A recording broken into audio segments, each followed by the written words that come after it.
अस्सलाम वालेकुम रहमतुल्लाह। मैं हूं सैयद अरशद सुल्तान और आप देख रहे हैं ट्यूटोरियल्स ओशन। डियर स्टूडेंट्स, हम डिस्कस कर रहे हैं website backend development with PHP MySQL course और ये हमारे इस कोर्स का पार्ट 3 है जिसमें हम डिस्कस करेंगे basic syntax of PHP. Video tutorial को बाकायदा आगाज़ करने से पहले आप तमाम स्टूडेंट्स से रिक्वेस्ट है, काइंडली मेरे चैनल ट्यूटोरियल ओशंस को सब्सक्राइब कीजिए और साथ में मौजूद बेल आइकन के बटन को ज़रूर प्रेस कर दीजिए ताकि आने वाली नई वीडियोस का नोटिफिकेशन आपको इन टाइम मिलता रहे। अपने टॉपिक को बाकायदा आगाज़ करते हैं और हम डिस्कस करते हैं कि पीएचपी में आप बेसिक सिंटैक्स या बेसिक कोड पीएचपी पे किस तरह लिखा जा सकता है। इससे पिछली वीडियो में हमने डिस्कस किया पीएचपी के हवाले से कि पीएचपी की इंस्टॉलेशन किस तरह की जा सकती है और उसको किस तरह कॉन्फ़िगर किया जा सकता है। तो आई होप कि आपको वो टॉपिक भी क्लियर हो गया होगा और अगर किसी स्टूडेंट को उस टॉपिक को समझने में कोई प्रॉब्लम है तो वो कमेंट बॉक्स में अपना प्रॉब्लम शेयर कर सकता है ताकि मैं उसको मुनासिब आंसर दे सकूं। तो हम टॉपिक डिस्कस कर रहे हैं बेसिक सिंटैक्स ऑफ पीएचपी। सबसे पहले स्टूडेंट्स, आज हम जो टॉपिक डिस्कस करने जा रहे हैं, आप प्रेजेंटेशन स्लाइड में भी देख सकते हैं, वो है हमारा हाउ पीएचपी वर्क। पीएचपी की कोडिंग को लिखने से पहले पीएचपी काम किस तरह करती है, पीएचपी की प्रोग्रामिंग एक्चुअल वर्किंग परफॉर्म किस तरह करती है, ये कॉन्सेप्ट हमारा क्लियर होना बहुत ज़रूरी है। तो सबसे पहली जो स्लाइड है हमारी, हम इस स्लाइड में डिस्कस करेंगे हाउ पीएचपी वर्क्स, कि पीएचपी काम किस तरह करती है। तो हम इसको समझ लेते हैं। The PHP software work with the web server, which is the software that deliver web pages to the world। PHP जो है वो एक सर्वर पे काम करती है और जिसके ज़रिए हम पूरी दुनिया तक अपनी वेब पेजेस को डिलीवर करते हैं। जी दोस्तों, हमने डिस्कस किया था कि PHP एक सर्वर साइड स्क्रिप्टिंग लैंग्वेज है जो कि सर्वर पे एग्जीक्यूट होती है। और ये सर्वर क्या है? बेसिकली ये सर्वर एक होस्टिंग होती है जो आपकी वेबसाइट को दुनिया तक पहुंचाती है। जब आप कोई एक वेबसाइट क्रिएट करते हैं तो उसको ऑनलाइन पब्लिश करने के लिए, सारी दुनिया को दिखाने के लिए आप उसके लिए होस्टिंग परचेज करते हैं। बेसिकली होस्टिंग ये वही सर्वर होता है जहां पर आपकी ये वेबसाइट सॉरी डिप्लॉय होती है और आप अपनी उस वेबसाइट को दुनिया तक पहुंचाते हैं।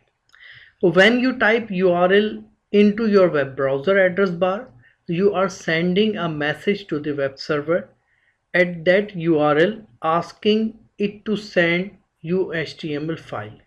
यानी आप जब अपने वेब ब्राउज़र के ऊपर जाके लिखते हैं www.tutorialoceans.com, तो इसका मतलब क्या होता है कि आप एक रिक्वेस्ट अपने सर्वर के पास भेज रहे होते हैं और वो सर्वर जो है आपकी रिक्वेस्ट पर आपको उसकी HTML डिस्प्ले कर रहा होता है।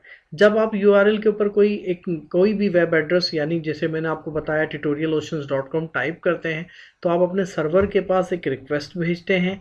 वो रिक्वेस्ट सर्वर तक आती है, आपके पास सर्वर के पास वो रिक्वेस्ट आती है और उस रिक्वेस्ट के नतीजे में मैं हाईलाइट भी कर दूं, आप सर्वर तक अपनी रिक्वेस्ट सेंड करते हैं। सर्वर उस रिक्वेस्ट को अंडरस्टैंड करता है। अंडरस्टैंड करने के बाद वो सर्वर आपको रिस्पॉन्स रिटर्न करता है और वो रिस्पॉन्स आपके पास आपके कंप्यूटर, आपके लैपटॉप के ब्राउज़र के ऊपर एक वेब पेज की सूरत में डिस्प्ले हो जाता है। ये सिंपल इसका तरीक़ाकार है काम करने का कि जब आप सर्वर पर कोई रिक्वेस्ट भेजते हैं तो हम उसको कहते हैं HTTP request, hyper text transfer protocol request. यानी HTTP रिक्वेस्ट आपकी जाती है और याद रखिएगा जब भी कोई HTTP रिक्वेस्ट जनरेट होती है तो उसका रिस्पॉन्स आता है और उसका रिस्पॉन्स जो है वो दो रिस्पॉन्स की सूरत में हो सकता है, यानी या तो सक्सेस का रिस्पॉन्स आएगा आपके पास या एरर का रिस्पॉन्स आएगा। जब भी आप कोई रिक्वेस्ट करते हैं, अगर हम अपनी एक जनरल बात करें कि अगर कोई बच्चा अपने वालिद से कोई रिक्वेस्ट करता है तो उस रिक्वेस्ट का रिस्पॉन्स आता है। वो रिस्पॉन्स या तो उसकी एक्सेप्टेंस की सूरत में हो सकता है या रिजेक्शन की सूरत में हो सकता है। तो इसी तरह सर्वर के पास जब हम कोई रिक्वेस्ट भेजते हैं तो सर्वर हमारा उस रिक्वेस्ट को अंडरस्टैंड करता है, उसको पढ़ता है और उसके रिस्पॉन्स की सूरत में सक्सेस या एरर का मैसेज हमें डिलीवर करता है। तो यही चीज़ हमें अपनी काम में लेनी है कि जब हम PHP पे कोडिंग करेंगे तो हम इंशाल्लाह इस चीज़ का बाकायदा चेक करेंगे कि किस तरह हमारे पास सर्वर पे रिक्वेस्ट गई और सर्वर ने उस रिक्वेस्ट के नतीजे में हमें क्या रिस्पॉन्स रिटर्न किया। तो ये सारे पॉइंट्स इंशाल्लाह हम लोग अपने इस कोर्स के अंदर डिस्कस करने वाले हैं। सेकेंड स्लाइड में हम क्या डिस्कस करते हैं कि PHP में क्या क्या काम हो सकता है, what can PHP do, PHP क्या काम कर सकती है। यानी हमने इतना डिस्कस किया कि हम PHP डिस्कस करने जा रहे हैं। PHP की एक मार्केट ओरिएंटेड प्रोग्राम है, तकरीबन 70% वेबसाइट की दुनिया का शेयर जो है वो PHP के पास मौजूद है। तो बेसिकली PHP में हम क्या क्या काम कर सकते हैं जिससे हमें अपने इस कोर्स के कंटेंट का भी अंदाज़ा होगा कि हम इसमें क्या क्या पढ़ने वाले हैं। तो पहला पॉइंट डिस्कस करते हैं, PHP can generate dynamic pages content, यानी PHP में रहते हुए आप डायनेमिक कंटेंट पेजेस के ऊपर जनरेट करवा सकते हैं। इसका मतलब है कि आप अगर कोई एक ऐसी वेबसाइट बनाना चाह रहे हैं जिसके अंदर टेक्स्ट पेजेस हों, तो अब आप पाबंद नहीं है कि आप 5 पेजेस की वेबसाइट बनाएंगे, 6 पेजेस की वेबसाइट बनाएंगे, नहीं। आप अपनी इस वेबसाइट के ऊपर 100,000 कि इसके मिलियंस के करीब वेब पेजेस जो हैं वो डिस्प्ले करवा सकते हैं। ये डायनेमिक पेजेस होंगे जो कि डेटाबेस के ज़रिए ऑटोमेटिक जनरेट हो रहे होंगे। इसके पस मंज़र में जो समझने वाली बात है वो ये है कि पेज एक होता है, HTML की सूरत में पेज हम एक दफ़ा बना लेते हैं, content.php या जो भी हमारा पेज है उसका नाम रख के हम उसको बना लेते हैं। लेकिन वो PHP के ज़रिए डायनेमिक पेज क्या करता है, अपना डेटा हर ऑटोमेटिक चेंज करता रहता है। तो जिस तरह हमें लगता है कि हमारे पास बहुत सारे जो हैं वो पेजेस यहाँ पर मौजूद हैं। इसके लिए हम स्टूडेंट्स एक बहुत अच्छी सी एग्जांपल समझ सकते हैं कि आप अगर देखते हैं olx.com.pk अगर आपने विजिट किया तो आप उस पर देखते हैं हज़ारों लाखों की तादाद में एड्स मौजूद हैं। तो क्या जो OLX कंपनी है जिन्होंने वो ऐड बनाए हैं, तो क्या वो हर ऐड के लिए एक अलग पेज बनाते हैं? नहीं, बिल्कुल नहीं, ऐसा नहीं है। बल्कि उन्होंने क्या किया, उन्होंने सिंपल एक ऐड के नाम से ऐड.html या ऐड.php के नाम से एक पेज बना के रखा है और जब यूज़र जिस ऐड पे क्लिक करता है तो उस फाइल के ऊपर उस ऐड का डेटा डिस्प्ले हो जाता है।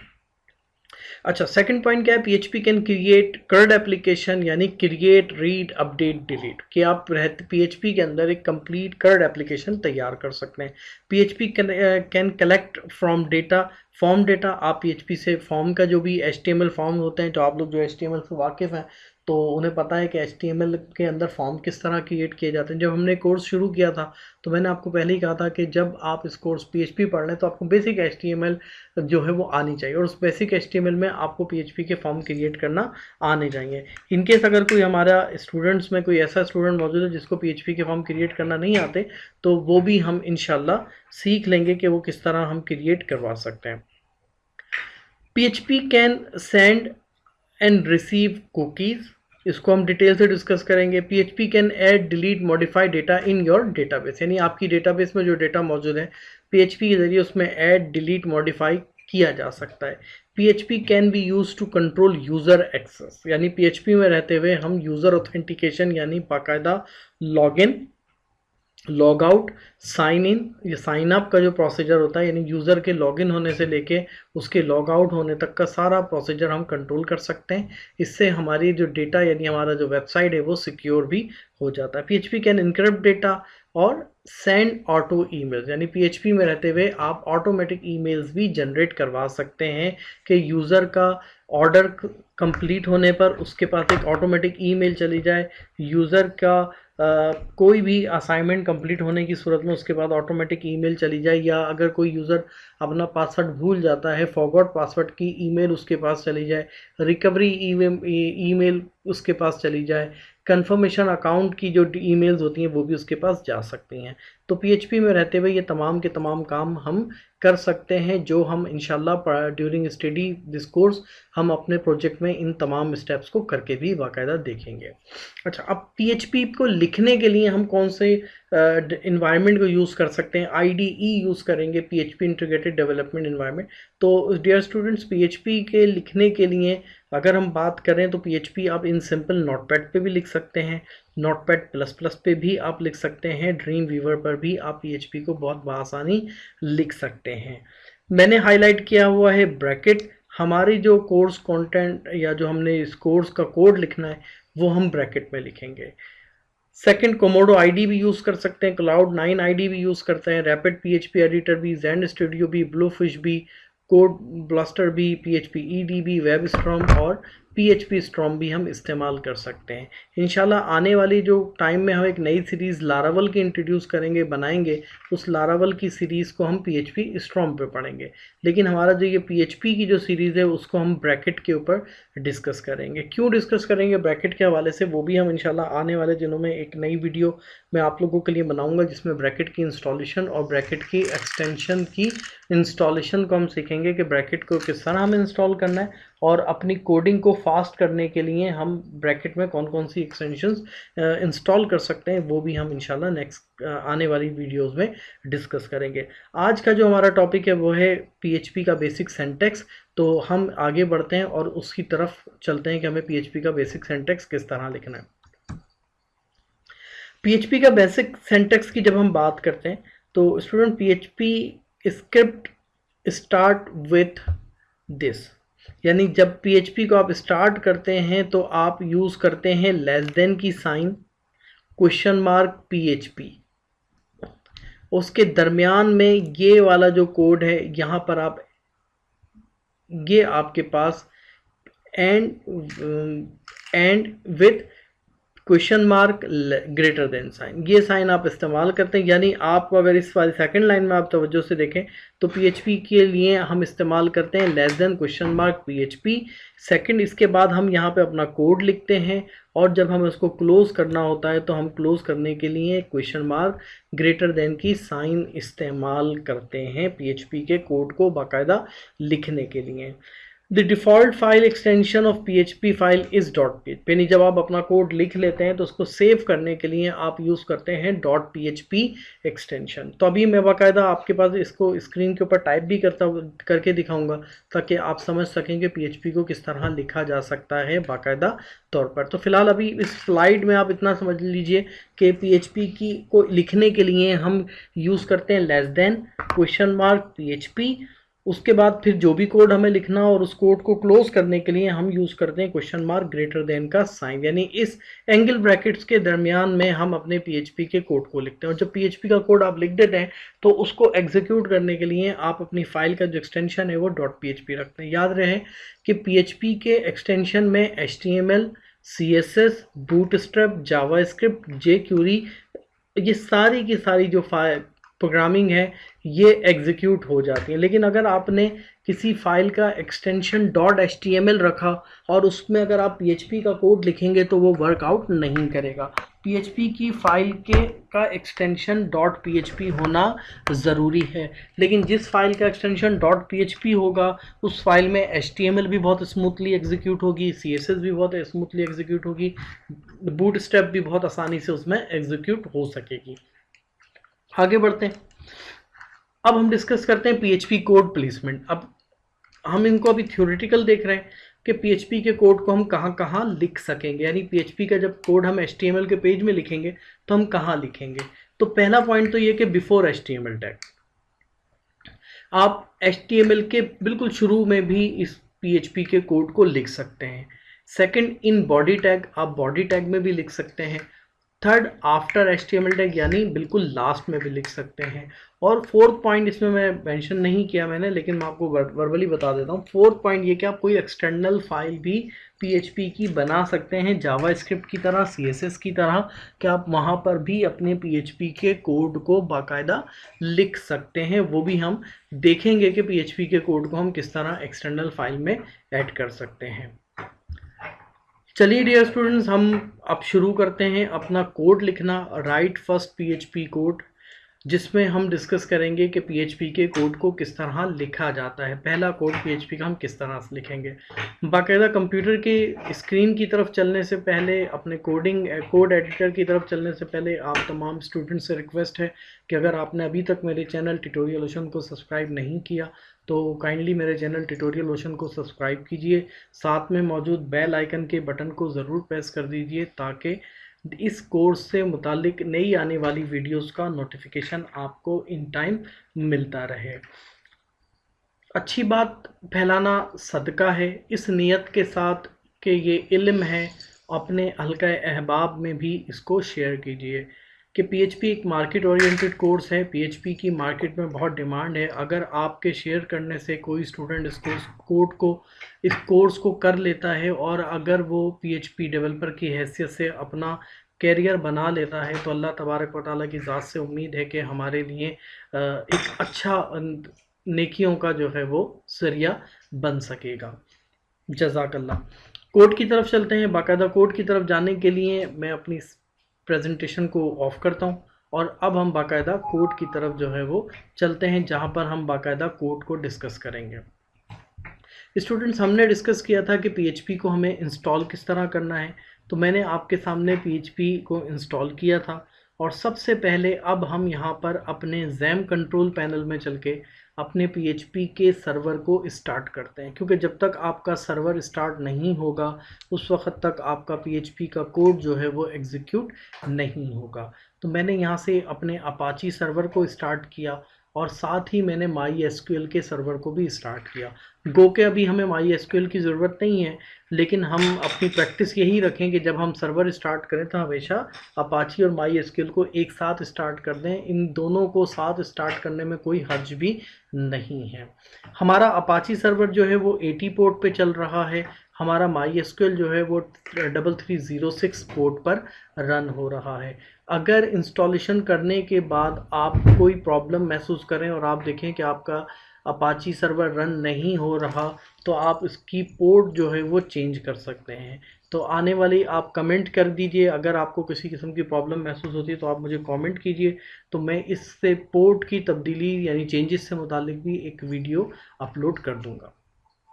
इसको मिनिमाइज़ कर लेते हैं और मिनिमाइज़ करने के बाद अपने डायरेक्टरी फोल्डर में चलते हैं और यहाँ पर आप देखेंगे कि मैंने डी ड्राइव के अंदर मैंने जैम का एक फ़ोल्डर क्रिएट किया था। इस जैम के फ़ोल्डर के अंदर जब हम जाते हैं तो हमें बहुत सारे फ़ोल्डर्स यहाँ पे नज़र आ रहे हैं। इन बहुत सारे फ़ोल्डर्स में डियर स्टूडेंट्स हमारे लिए जो सबसे इम्पॉर्टेंट फ़ोल्डर है वो है हमारा HT डॉक्यूमेंट्स का फ़ोल्डर। HT डॉक्यूमेंट्स का फ़ोल्डर ये आपको स्क्रीन के ऊपर नज़र आ रहा है। HT डॉक्यूमेंट्स का एक फ़ोल्डर। HT डॉक्यूमेंट्स का फ़ोल्डर क्या है? बेसिकली ये हाइपर टेक्स्ट डॉक्यूमेंट हैं आपके, यानी आपका जो भी PHP की फ़ाइल या जो भी वेब प्रोजेक्ट इस फ़ोल्डर के अंदर मौजूद होगा वो PHP के सर्वर पर एग्जीक्यूट हो सकेगा। याद रखिएगा, जो PHP की फ़ाइल आप रन करना चाहते हैं, जिस पर आप PHP की कोडिंग लिखकर उसके रिजल्ट्स देखना चाहते हैं, तो उसके लिए ज़रूरी है कि वो फ़ाइल आपकी इस HT डॉक्यूमेंट्स के फ़ोल्डर के अंदर मौजूद हो। अगर कोई फ़ाइल इस HT डॉक्यूमेंट्स के फ़ोल्डर से बाहर होगी तो आपको उसके रिज़ल्ट्स नज़र नहीं आएंगे। तो हम अपने HT डॉक्यूमेंट्स के फ़ोल्डर पे चलते हैं। इस पर डबल क्लिक करके ओपन करते हैं तो आप इसमें देखेंगे डैशबोर्ड का एक फ़ोल्डर है, IMG का फ़ोल्डर है। इसमें मुख्तलिफ़ चीज़ें आपको नज़र आ रही हैं। इसमें यहाँ पर आपको एक इंडेक्स फ़ाइल नज़र आ रही है। ये इंडेक्स फ़ाइल क्या है और ये किस तरह नज़र आती है, तो वो हम आपको उसकी डिटेल भी बता देता हूँ मैं। एक चीज़ याद रखिएगा, जब भी आप इस HT डॉक्यूमेंट्स के फ़ोल्डर पे काम करेंगे तो आपने इस HT डॉक्यूमेंट्स के फ़ोल्डर में डायरेक्ट कोई PHP की फ़ाइल क्रिएट नहीं करनी, बल्कि उसकी बेस्ट प्रैक्टिस ये है कि आप यहाँ से एक नया फ़ोल्डर क्रिएट करेंगे। मैं एक नया फ़ोल्डर क्रिएट करता हूँ। इस फ़ोल्डर का नाम मैंने रखा PHP कोर्स।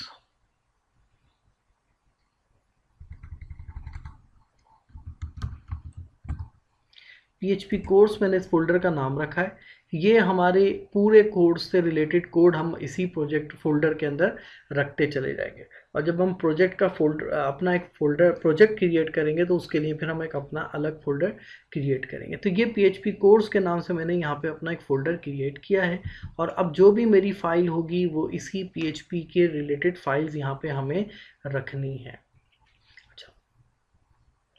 जब आप अपना फोल्डर क्रिएट करेंगे तो इसमें जो आपकी पहली PHP की फ़ाइल होगी, याद रखिए उसका नाम इंडेक्स होगा, index.php। अगर आप index.php फ़ाइल क्रिएट नहीं करते हैं और किसी और नाम से फ़ाइल क्रिएट करते हैं तो ये फ़ोल्डर जब आप सर्वर पर एग्जीक्यूट करेंगे तो डायरेक्टली फ़ाइल रन नहीं होगी, बल्कि आपके पास ब्राउज़र के ऊपर भी डायरेक्टरी नज़र आएगी। तो उसको भी मैं बाकायदा आपके सामने डिस्प्ले करवाता हूँ कि हम वो किस तरह काम कर सकते हैं। अच्छा, अब हम चलते हैं अपने एडिटर की तरफ, जहाँ पर हम इसकी कोडिंग लिखेंगे और उस एडिटर के ज़रिए ही हम यहाँ पर अपना पहला पेज क्रिएट करेंगे पीएचपी का, ताकि हमें उसके कॉन्सेप्ट्स क्लियर हो सके। हम चलते हैं जनाब ब्रैकेट इंस्टॉल देखते हैं। मेरे पास ब्रैकेट ऑलरेडी इंस्टॉल है, ब्रैकेट मेरे पास ऑलरेडी इंस्टॉल है, और उस ब्रैकेट में अब ब्रैकेट इंस्टॉल है और ब्रैकेट के अंदर ऑलरेडी मेरे पास कई सारी एक्सटेंशंस मैंने ज़रूरत के मुताबिक अपनी इंस्टॉल की हुई हैं। तो आने वाली वीडियो में इंशाल्लाह हम ब्रैकेट की इंस्टॉलेशन और एक्सटेंशंस को भी देखेंगे।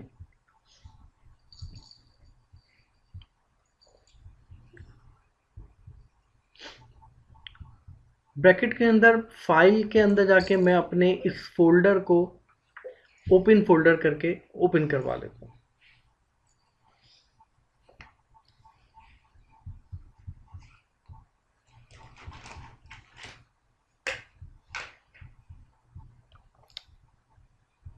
अपने जैम के फोल्डर के अंदर जाके इसको मैं सर्च करता हूँ।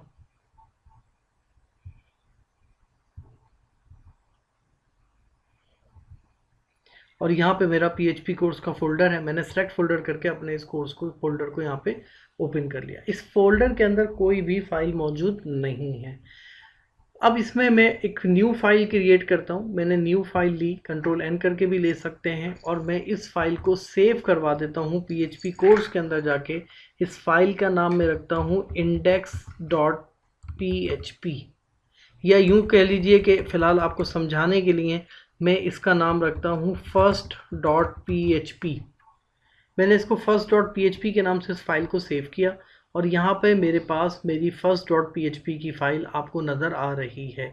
अगर आप अपने ब्राउज़र में अपने फ़ोल्डर में जाके देखते हैं तो यहाँ पर भी आपको first.php के नाम से एक फ़ाइल नज़र आ रही है। उसूली तौर पे इस फाइल का नाम जो है हमें index.php रखना चाहिए था, लेकिन आपको समझाने के लिए मैंने इसका फ़ाइल का नाम first.php रखा।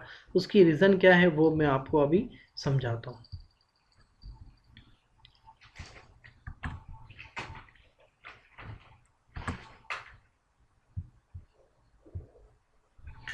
मैंने यहाँ पे अपना HTML का डॉक्यूमेंट क्रिएट किया। ये मेरा सिंपल HTML का डॉक्यूमेंट है। अब हम यहाँ पर सबसे पहले अपने PHP के कोड की प्लेसमेंट को समझते हैं कि हम अपने PHP के कोड को कहाँ कहाँ प्लेस कर सकते हैं। तो PHP के कोड को लिखने के लिए मैंने आपको बताया था प्लेसमेंट ऑफ PHP को हम 3 जगह पे लिख सकते हैं। 3 टाइम PHP कोड को हम प्लेस कर सकते हैं।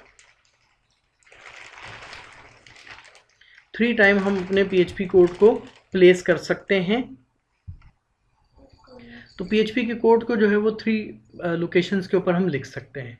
सबसे पहली लोकेशन जो है वो बिफोर HTML टैग है। तो उसको लिखने के लिए हम क्या करेंगे, हम यहाँ पर कोड को लिखते हैं। मैंने अपनी स्क्रीन के साइज़ को बड़ा कर लिया ताकि आपको समझने में भी आसानी हो सके। आप लिखेंगे question mark PHP, question mark PHP। ये आपके पास बेसिक PHP कोड लिखने का तरीका है, जहाँ पर अब आप PHP कोड हेयर, आप इस जगह पे अपना PHP का कोड लिख सकेंगे। तो एक लोकेशन तो ये है कि जहाँ पर आप अपने PHP के कोड को लिख सकते हैं। सेकंड पोजीशन ये है कि आप बॉडी में भी लिख सकते हैं।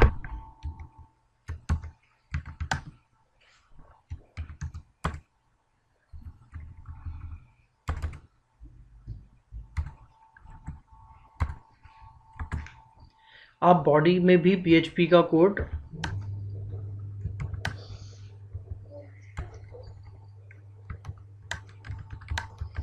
लिख सकेंगे।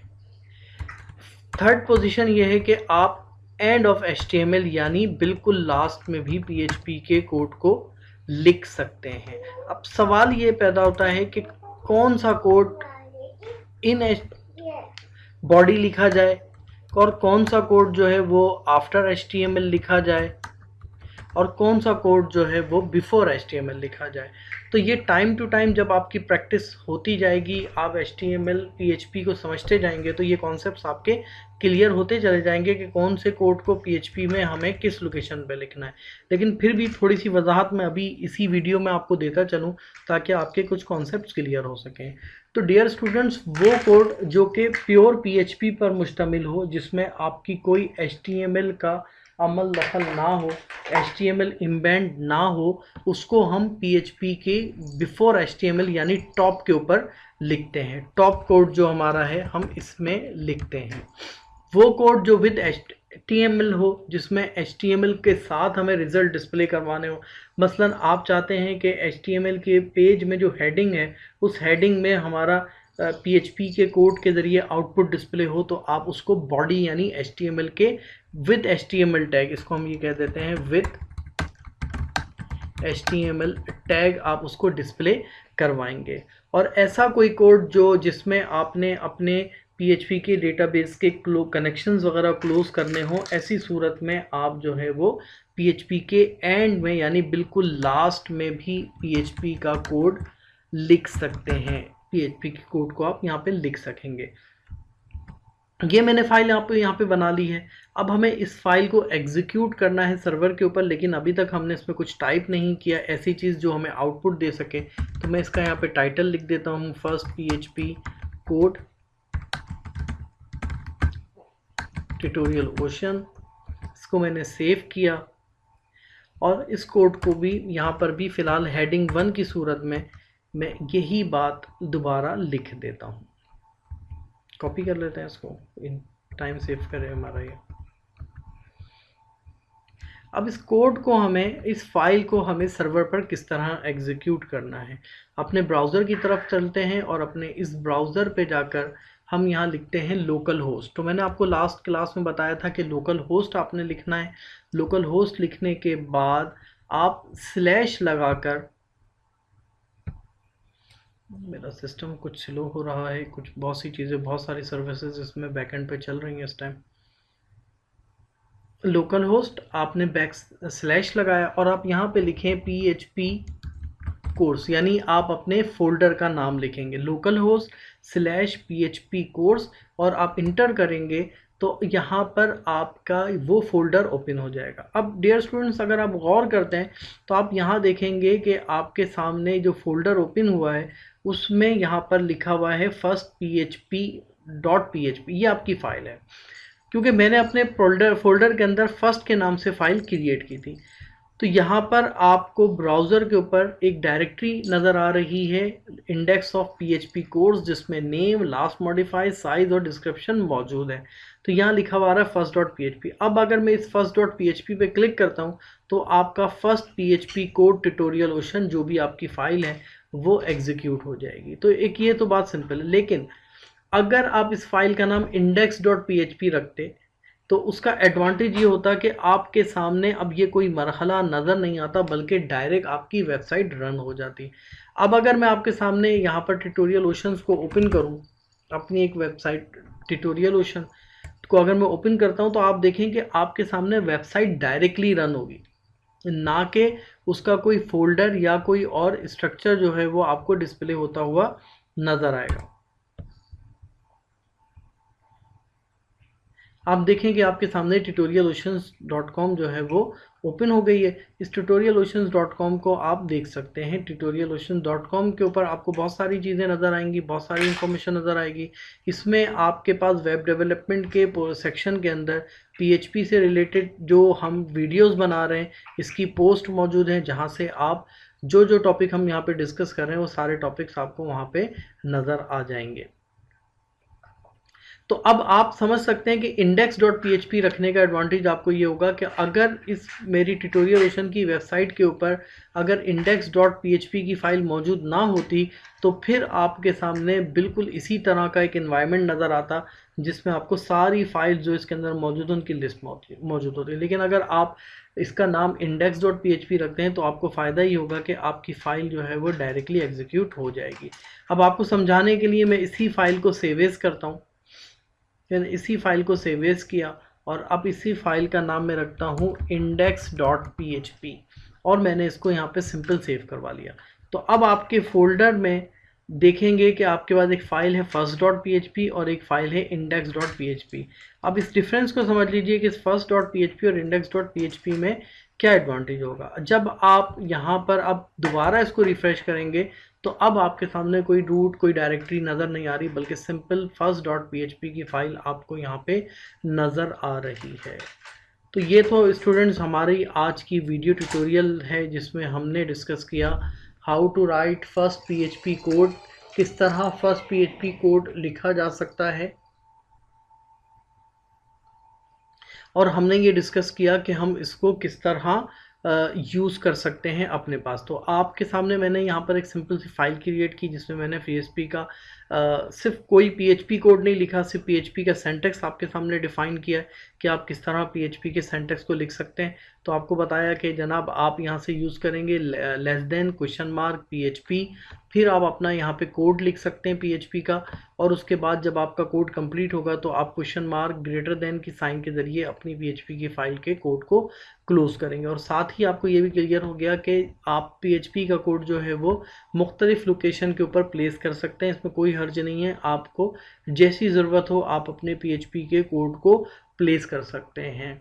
नेक्स्ट वीडियो में हम बाकायदा PHP का पहला इको और प्रिंट के फंक्शन डिस्कस करेंगे, और उसके अलावा हम ब्रैकेट की इंस्टॉलेशन को भी देखेंगे। सिंपल सी इंस्टॉलेशन है ब्रैकेट की, कि ब्रैकेट की इंस्टॉलेशन किस तरह की जा सकती है वो भी हम देखेंगे, और साथ साथ ज़रूरी एक्सटेंशन जो आपको यहाँ पे नज़र आ रहे हैं PHP के हवाले कुछ कोडिंग के हवाले से, तो वो एक्सटेंशन भी हम उसमें ऐड करना सीखेंगे। वीडियो को एंड तक देखने के लिए शुक्रिया। अगर आपने मेरे चैनल ट्यूटोरियल ओशन को अभी तक सब्सक्राइब नहीं किया तो काइंडली मेरे चैनल ट्यूटोरियल ओशन को सब्सक्राइब कीजिए, साथ में मौजूद बेल आइकन के बटन को ज़रूर प्रेस कर दीजिए, ताकि इस कोर्स से रिलेटेड आने वाली नई वीडियो का नोटिफिकेशन आपको इन टाइम मिलता रहे, और आप इस कोर्स को बिल्कुल उसके टाइम पर ही कंप्लीट कर सकें, ताकि नई वीडियो से पहले आपकी प्रैक्टिस मुकम्मल हो सके। जज़ाकल्लाहु खैरा फिद्दारैन। अस्सलामु अलैकुम व रहमतुल्लाह।